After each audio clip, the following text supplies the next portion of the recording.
Hello, everyone. Hello, everyone. Aloha. This session is the last session in this afternoon. I do hope you still have the energy to stay awake, particularly to those who still having a jet lag after long hours flight and time difference. By the way, my name is Siahaan. I'm from the Ministry of Foreign Affairs of Indonesia, and I'll be your moderator for this session. This session topic is about ASEAN, pluralism, and human dignity. And we have here an exciting lineup of speakers coming from ASEAN member countries. Many previous speakers already mentioned that Southeast Asia region is a very diverse region in terms of ethnicity and religions. We hope this session may enlighten us about pluralism and human dignity and inclusive societies in the region, particularly from the point of view human rights experts, since speakers in this panel are current member and former member of ASEAN Intergovernmental Commission on Human Rights, or we call it ICHAR. Without further ado, let me introduce our first speaker, Ambassador Yong Chanthalangsy, who is the Director General of Institute of Foreign Affairs, Ministry of Foreign Affairs, Laos PDR. Besides that, he is also representative to ASEAN Intergovernmental on Human Rights.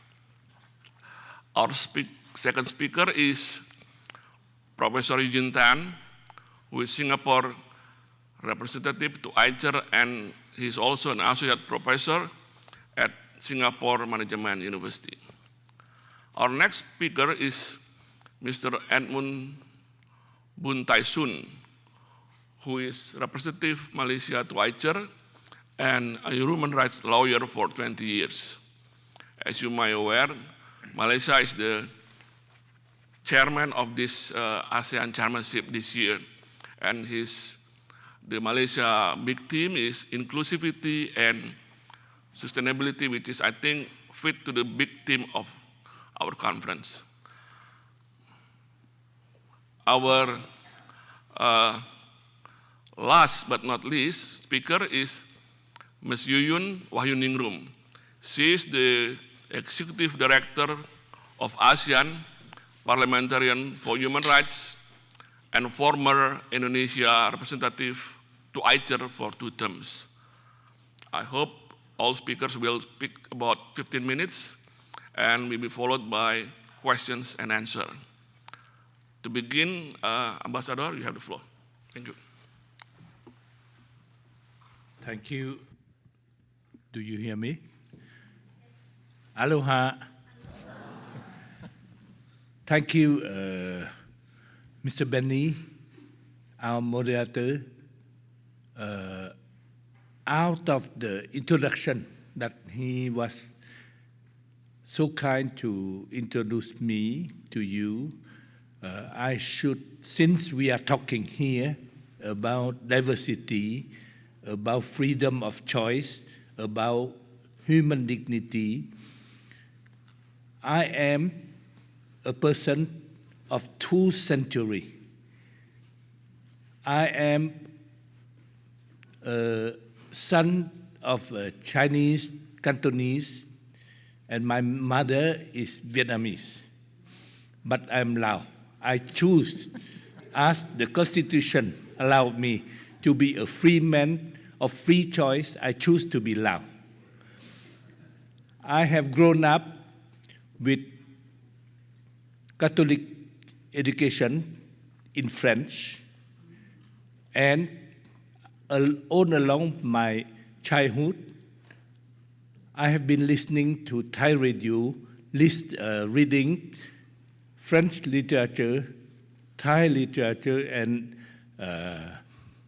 newspaper, and nevertheless, I still keep strongly my Lao identity. Just to tell you that we are, and I choose also to be a Buddhist follower, despite many years of education in a seminar. So this is the kind of diversity reduced to one person, one individual. But in our region, there are so many examples. That is why we, ASEAN, such a vibrant community of 700 million people with hundreds of different ethnic groups, with customs, practices, which are very extremely diversified, creating a colorful, brilliant pictures, but at the same time, we are also grouped in the same community which is striving to develop itself and increasing the living standard of our peoples, and also to preserve our identity, our unity in the diversity. We have long tradition of culture. We have been changing much because in the history we have been dominated by foreign power, but at the same time, along the change, we have mingled with all the foreign culture. We still keep our soul and our identity intact. Our region still success in keeping the diversity, despite that we group together in the same community, and that is ASEAN, the vibrant ASEAN. In daily life, culture is often understood as a literature or arts, but it is not only about that. It is much more, and it is us, the 700 million people living in this region, in this community. We all have our own culture. And ASEAN stretch from the Indonesian territory, from Papua up to almost touching Himalaya, the northern part of Myanmar and Laos, stretching from the Pacific to Indian Ocean, and composing of tens of thousands islands. But nevertheless, we try to group together because we do understand that in the Indonesian alone, despite that being the biggest country in our region, the biggest Muslim country in the world, but Indonesia alone cannot weigh as heavy as when Indonesia talk on behalf of ASEAN, the 10, now soon 11 countries in the region. So just to tell you that diversity, yes, but at the same time, we have to be unified. And we only, as a grouping, we are powerful enough to talk to others, to bargain, and make ourselves heavy enough for others to listen to us. And in terms of language, we are very diversified. Indonesia, with over almost 300 ethnic groups and with 200 ethnic national language, with Myanmar, 135 languages and dialects. The Philippines, more than 80 national language. Laos alone, the small Laos, only 8 million people. We have 50 ethnic groups, and we speak about 40 over dialects. That is why, and we also, as I said, we have been mingled with older civilization and culture. Therefore, some ASEAN country borrow the Han character or Pali Sanskrit, like the case of Vietnam, the Han character, like the case of Thailand, Cambodia, Myanmar, and some part of Indonesia, the Pali Sanskrit character. And this is the heritage that we have inherited from our ancestors. And the Philippines, Vietnam, Indonesia, Malaysia also use the Latinized script in their language. So just to give you an idea of how we are diversified in terms of culture, in terms of language, and in terms of belief also. In our region, we have peoples who believe in, worship of nature, worshipping crane, tortoise, snake, elephant, crocodile, etc. We also have to respect peoples who believe in Lingaism, worshipping this Genesis, water, pray for rains, etc. In the case of Thailand and Laos, every year we organize a rocket festival in order to request rain from the sky, because we are agrarian culture.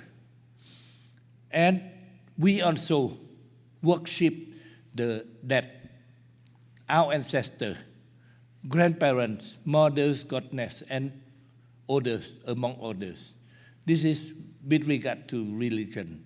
And since we have been invaded and colonized by Western country, Southeast Asian country also gradually influenced by two typical regions, Christianism and Buddhism. And those two religions are believed and worshipped by many peoples in the region. Additionally, many South Asian countries also follow the religion of Islam, Protestantism, Cao Dai for Vietnam, Hinduism, etc. But despite the influence from outside power, we also keep our national identity. For example, Buddhism in Thailand, Myanmar, Laos, and Buddhism in India are different. Confucianism in Vietnam is different from that in China. So this is also the diversity. And we also celebrate a lot of activities and festivity in our region. And we strive every day to keep it alive. Now, we are grouped in ASEAN, and that is why now we also have to, as I mentioned, to have a kind of unity, but we also have to respect the diversity that we have. Therefore, in the process of working out an ASEAN value and ASEAN identity, how do we do? And most people ask us, what is ASEAN value? ASEAN value, it is documented that ASEAN value is composed of two things, a combination of two things. One is the construct value, that the values that we all together, 11 nations, will have to work together in order to find out what would be the most reliable, the most precious values that we have to develop together and consider as our common values. And the second is the inherited values that we have to strengthen in order to keep ASEAN community alive. And last word, I wish to also inform you about what the latest development in my own country, Laos. In the process of trying to improve the superstructure, constitution, law, legal framework, recently our National Assembly adopted a new amended constitution. And the National Assembly has just completed its 8th ordinary session of the 9th legislature on March this year. And we have revised and amended more than 100 articles. But I wish to bring to your attention 2 articles that is relevant, 3 articles that are relevant to our discussion here. Is the Articles 8 of our amended Constitution. Solidarity and equality among all the ethnic groups have to be guaranteed. This is our Constitution. All ethnic groups have full right to preserve and develop its tradition and culture. It is strictly prohibited for anyone to cause division and commit any kind of discrimination among the ethnic group. This is Articles 8. Articles 9. The state respect and preserve all activities of Buddhist followers, the followers of other religion, the right of Buddhist clergy, monk, preacher, or teacher of other religion are also protected. This is Articles 9. And last, Articles 44. Lao citizens have the right and freedom to believe or not to believe in any religion which are not contrary to the law. And this is the Articles 44 of our Constitution. Therefore, I think that those 3 articles which have been amended in our Constitution are relevant to our discussion here. Thank you very much for your attention.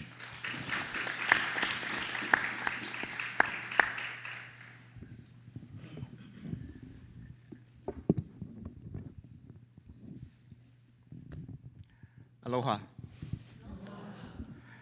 Good afternoon. It's really a delight to be here. I want to thank the organizers for this privilege to come to Hawaii and to speak about ASEAN religious pluralism and human dignity.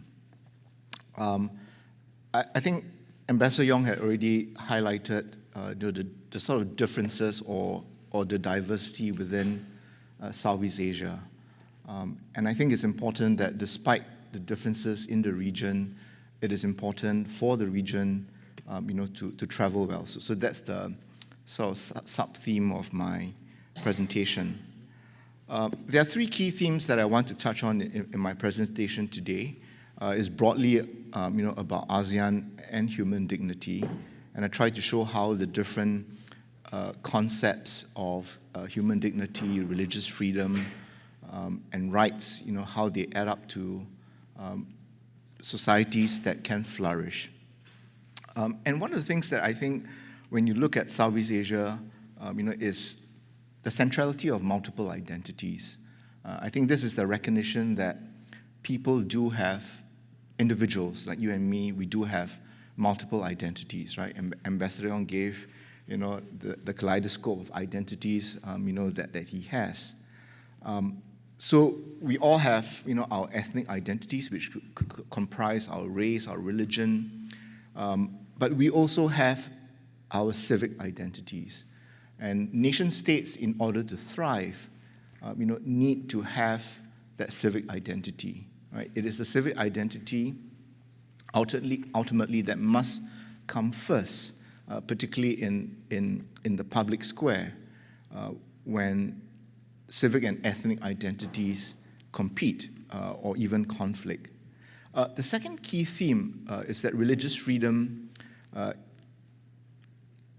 can be a basis for secure identities as well as human dignity.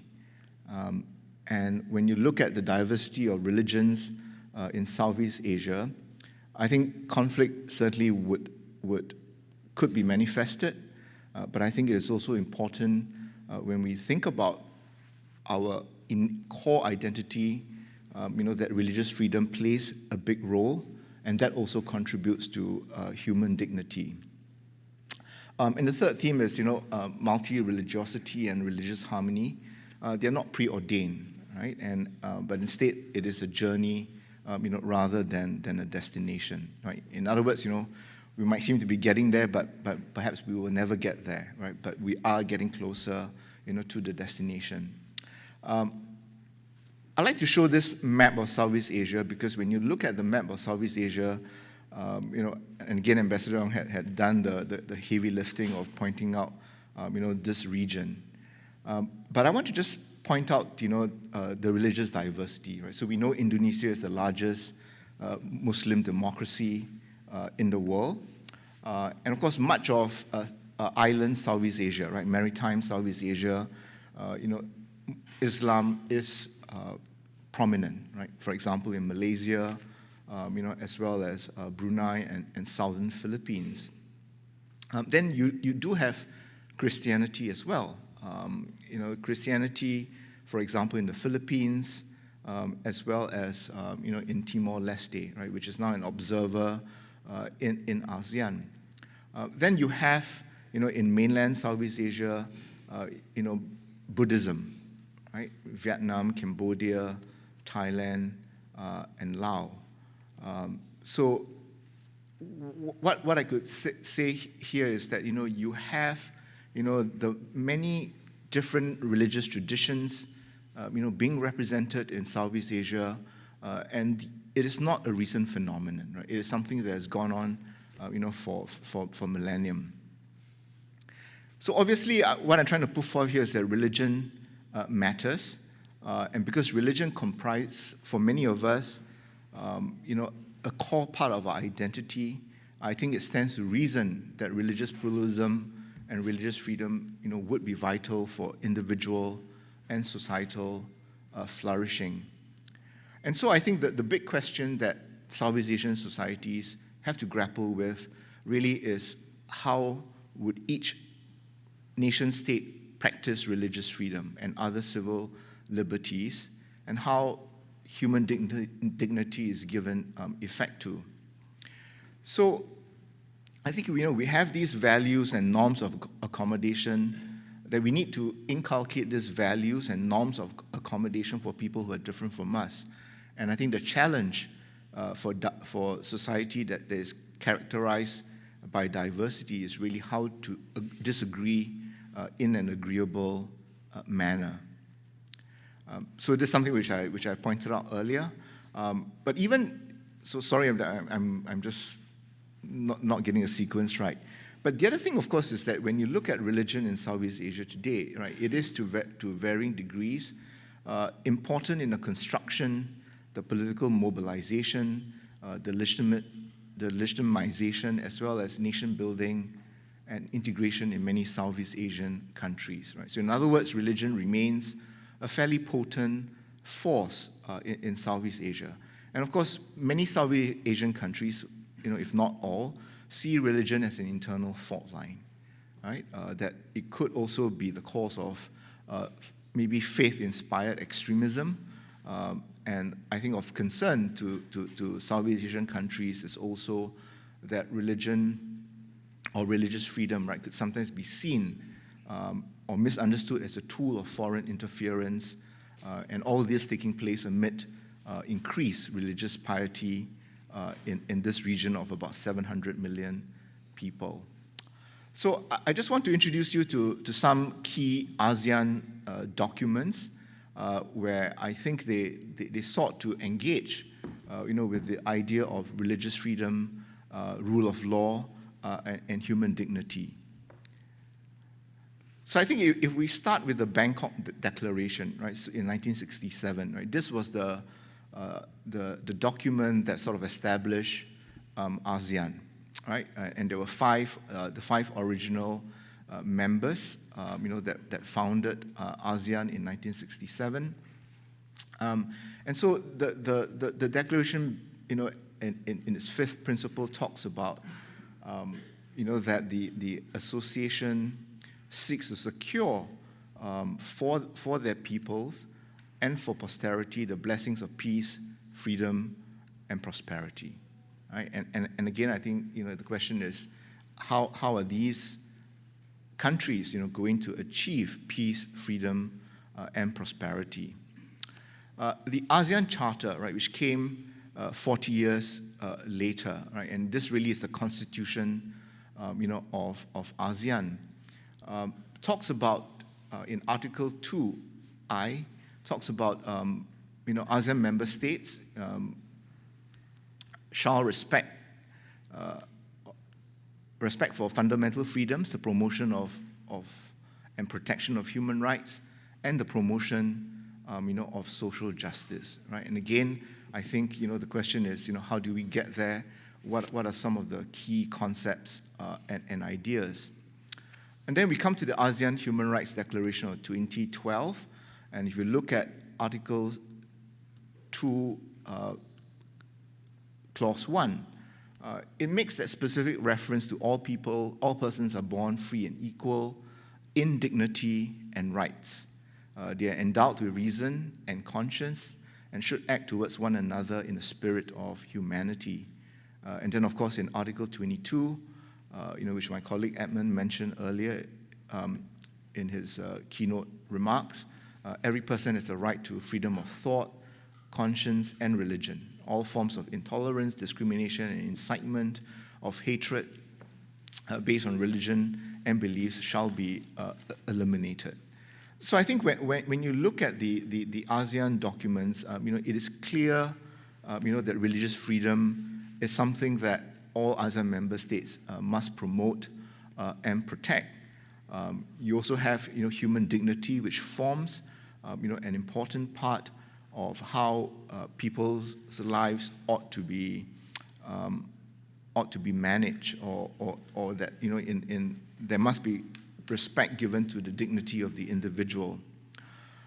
And so here is where I think it's perhaps timely to look at human dignity, right? Of which I know the ICLRS with the Declaration on Human Dignity, I think that we could look at human dignity as possibly an ASEAN value, right? And by human dignity, I mean, that recognition, that is given to an individual's inherent value and worth. And I think when we look at dignity, it is very often the basis of fundamental freedoms, right? And it would also give effect, to a recognized right. But I think one of the very strong points of human dignity is that, it is an aspirational calling to go beyond what the law mandates, and while also alerting us to the adverse effects when dignity, is not accorded. And I think when we look at societies where people are flourishing, I think we can see that human dignity is a critical ingredient. So in other words, right, I think Southeast Asian societies, need to build that architecture of peace, inclusion, as well as freedom and dignity. And I think for this, there's a need for each ASEAN member state, to have a set of shared values. They also need to ensure that the identities of their people, are secure. And I think citizenship plays a very big part, in ensuring that these identities are secure and that human dignity is given effect to.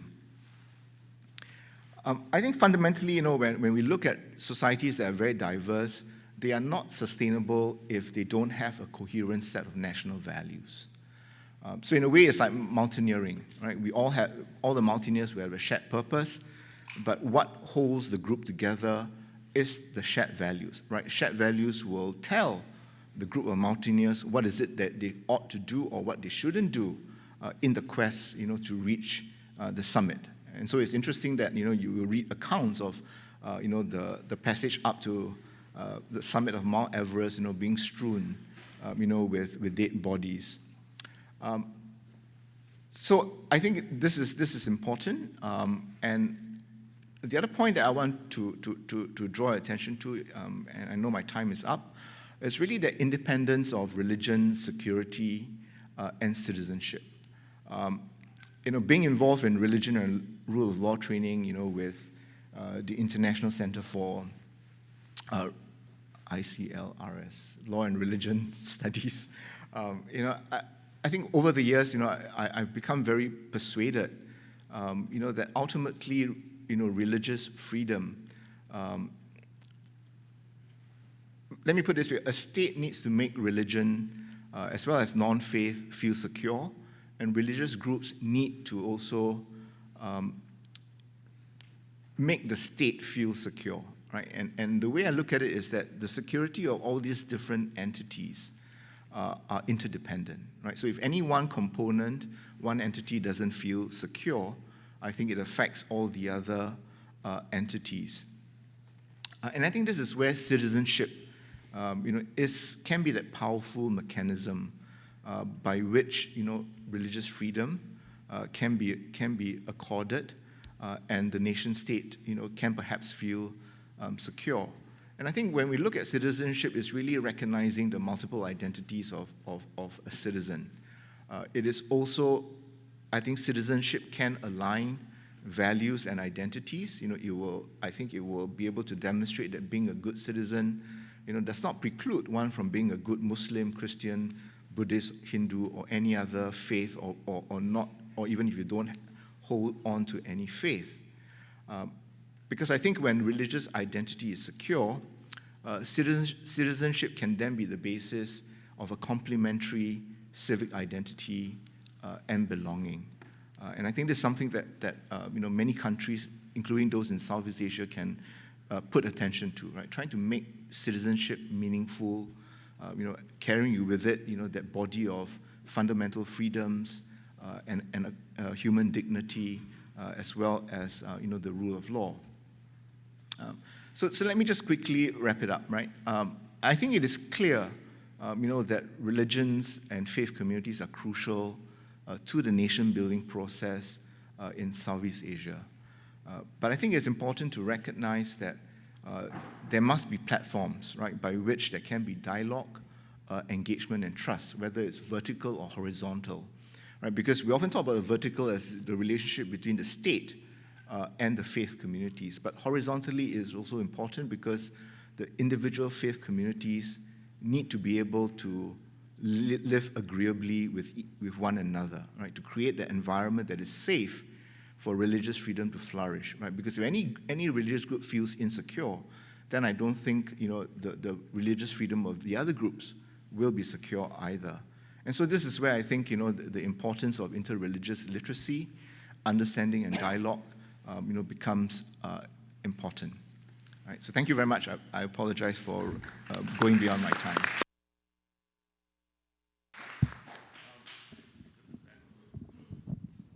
Thank you very much, Ambassador Yong and Eugene. I have spoken a bit in the morning.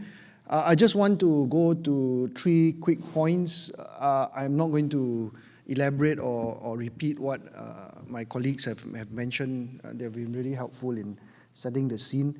For me, I keep mentioning these 3 points which I think matters that we should look at, both in terms of challenges to the right to freedom of conscience, religion, and belief, as well as how it provides us some reflection moving ahead.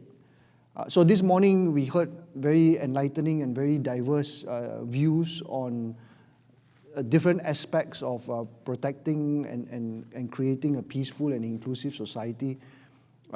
It's very easy to talk about a lot of these things in a very macro level. So even in ASEAN, I find from my own practice and what I've learned in international relations, observing is it's very easy to talk about declarations that we can agree on, very fundamental principles, human rights, fundamental values, peace, and it's not very difficult to come to agreements of that sort.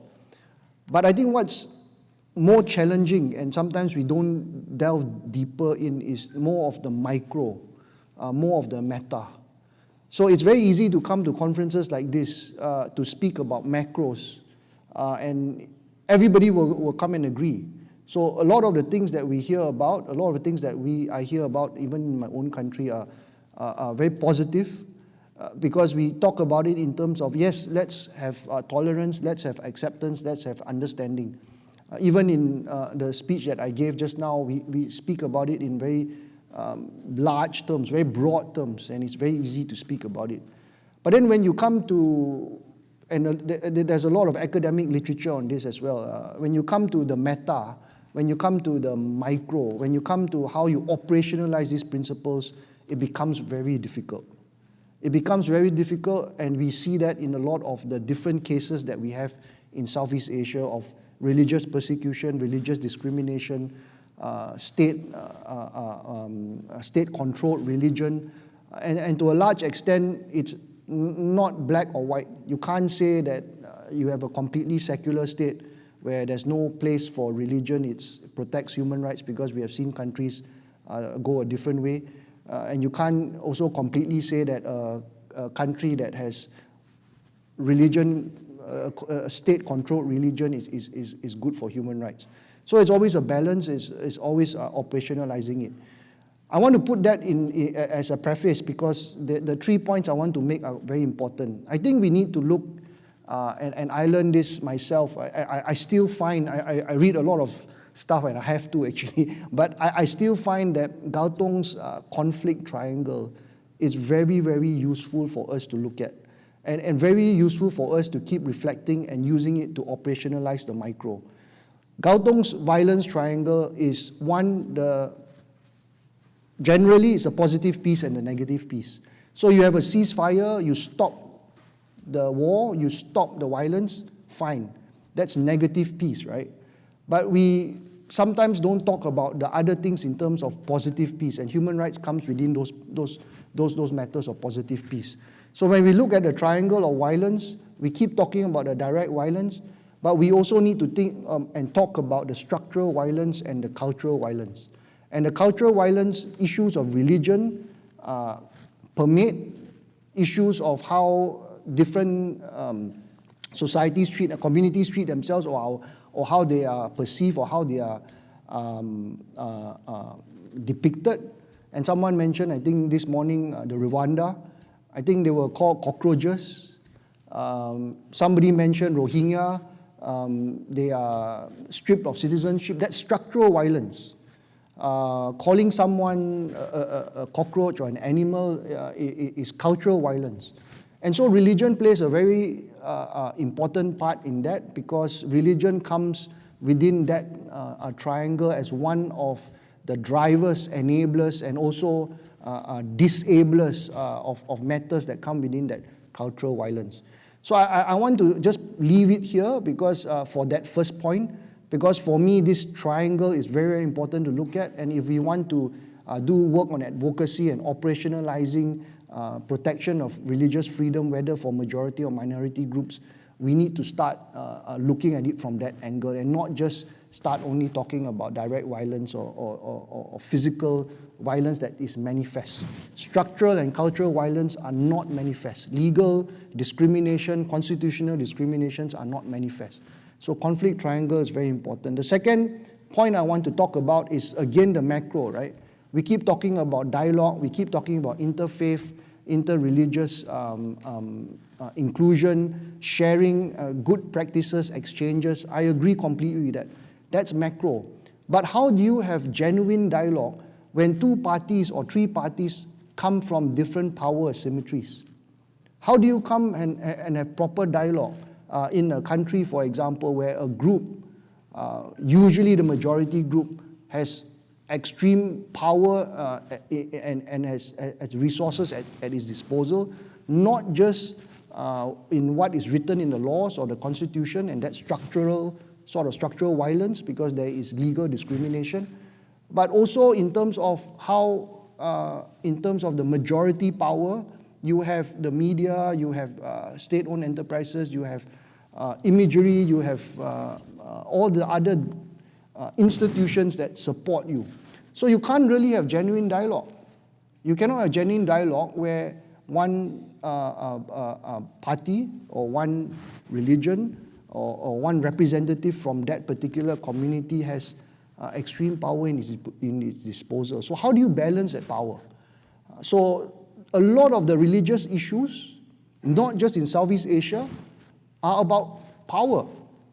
It's about majority against the minority.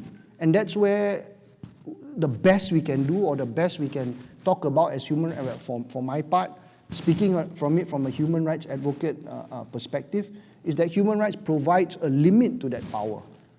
So for example, if I may just say generally, it may be a bad example, but Muslims are a majority in many countries in Southeast Asia, which is fine. But a lot of them find themselves discriminated against in countries in Europe, in America, right? The Jews are the same. So at the end of the day, if we just look at it from a lens of religion and say, okay, it's a religious conflict, as opposed to a power conflict, it's a power imbalance, then sometimes it becomes very narrow. It's a very narrow perspective. And thirdly and finally, one of my supervisors for my master's, Abdullah Anam, always said, right, it needs to come from the religion. It needs to come from within the religion. And we don't have, I think that there's a lot of attempts, even in Malaysia, in the studies on Islam, to talk about very difficult issues, apostasy, right? But it must come from the religion. And now I can say, right, for example, if a person like myself who is not considered a Muslim, although I believe, and my clients have said that I have values of the Muslim, right? You don't necessarily need to be a Muslim. But for people like that, for people like us who are not adherents, we can't really talk openly about these kind of things in a country where the first critique about what you say is that you are not a Muslim, so don't talk about my religion. So so when we talk about this micro, the idea needs to be from And I'm not just singling out one religion. I need to be very careful. It's about any and all religions. There are different religious conflicts in different countries over different religions, not just Islam. It's how do we deal with these micros? And I think a conference like this and furthering dialogue on these micro details would really be useful, especially listening from different viewpoints from within the religion to deal with these three issues that I have mentioned. So I just wanted to stop there just to make these 3 quick points. These are the points that I continue to make.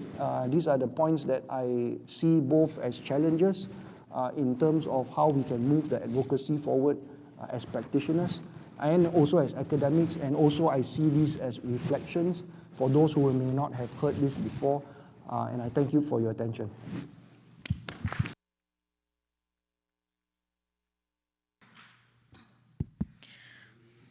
Thank you, Chair. Good afternoon. Aloha. It is a privilege to join you today for this vital conversation on ASEAN, religious pluralism, and human dignity. On behalf of the ASEAN Parliamentarian for Human Rights, I thank you for the opportunity to share how parliamentarians can and must play a role in defending freedom of religion or belief, an issue that lies at the heart of our collective pursuit to peaceful and inclusive Southeast Asia.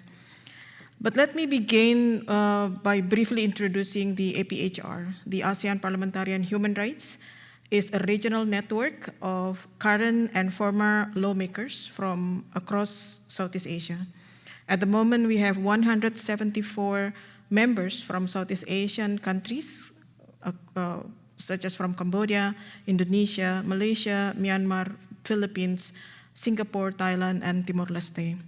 For over than 2 decades, APHR has worked to advance human rights, democratic governance, and inclusive development across the region. Rooted in the belief that the rights are universal and indivisible, we bring together legislators who are committed to cross-border solidarity, legislative accountability, and the defense of democratic values. Through fact-finding missions, regional conferences, and global advocacy, APHR provides a platform where lawmakers can act in unison to uphold justice and dignity beyond national borders. Friends, colleagues, distinguished participants, religious freedom is not a luxury, it is a privilege extended by the majority very often. It is fundamental. It is not a privilege extended by the majority. It is a fundamental human rights guaranteed by international law, enshrined in the ASEAN Human Rights Declaration, as my colleagues already mentioned earlier, and deeply rooted in our cultural and spiritual tradition across the region. Southeast Asia has been mentioned very often in this forum, is one of the most religiously plural religion in the world. This diversity is a treasure. It should be source of strength, and yet in far too many places, it is manipulated into a source of division and fear. We are witnessing a troubling rise of religious intolerance, hate speech, and political repression justified in the name of religion. It is not a crisis of rights, it is a crisis of political courage. At APHR, we believe that parliamentarians, by their mandate to represent the people and protect public interests, have both authority and the responsibility to lead in this fight. APHR has made important strides this year to strengthen our regional work on freedom of religion or belief. We have expanded the network, Southeast Asia Parliamentarian for Freedom of Religion or Belief, or SIPFOP, network to include committed members from Indonesia, Thailand, and the Philippines. We launched a fact-finding mission report and a toolkit to promote an inclusive society in Malaysia, which led to meaningful engagement in the parliament. Furthermore, on some of the outcomes of our work can be accessed in the website www.aseanmp.org. We have issued statements, launched podcasts, and created spaces for dialogue using our platforms to raise awareness and amplify minority voices. A key highlight from our work was the Regional Parliamentary Conference on Freedom of Religion or Belief in Jakarta, where lawmakers from across Southeast Asia came together and adopted the Jakarta Declaration, a collective roadmap for promoting and protecting religious freedom. This declaration outlines a shared commitment by MPs to stand in solidarity with victims of religious persecution and denounce all forms of incitement of hatred, repeal discriminatory laws, and align national legislation with international human rights standards, reject the misuse of religion for political gain and authoritarian consolidation. So this part has been discussed very long in the discussion because politicians also identify how dangerous it was using religion for political gain, especially during the political campaign.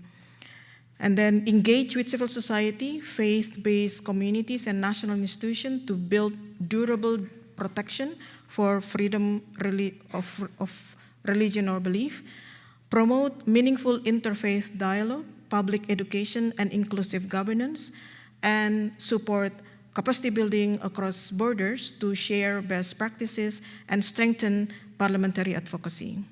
These commitments are grounded in a simple truth.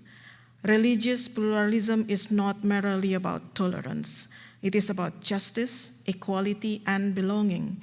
It is about ensuring that no one is made to feel like a second-class citizen because of what they believe or how they worship, or whether they worship at all. In this sense, defending pluralism is not only a human rights obligation, it is a peace and development imperative. Without freedom of conscience, there can be no meaningful democracy. Without inclusion, there can be no sustainable peace. And without dignity for all, there cannot be legitimate governance. Our collective goal of building peaceful, just, and inclusive Southeast Asia cannot be realized while religious persecution continues unchecked and impunity persists. Regional institutions must rise to the challenge. ASEAN, as a regional body, must recognize that the protection of religious freedom is essential to realizing its vision for shared prosperity and stability. As ASEAN finalized Vision 2045, it is a historic moment to embed explicit commitment to freedom of religion or belief and to operationalize human dignity in regional governance. A failure to include religious freedom in this long-term blueprint would not only be a missed opportunity, it would be a grave abdication of responsibility. The consequences will reverberate for the next 20 years to us. Friends, human dignity is not negotiable. You cannot protect it for some while denying it to others. Freedom of religion or belief must be recognized not as aspirational ideal, but as a cornerstone of the Southeast Asia we want to build. Let us move forward together across borders, across faiths, and across political differences to defend this freedom, because true pluralisms demand more than tolerance. It demands leadership, courage, and unwavering commitment to equality. Thank you very much.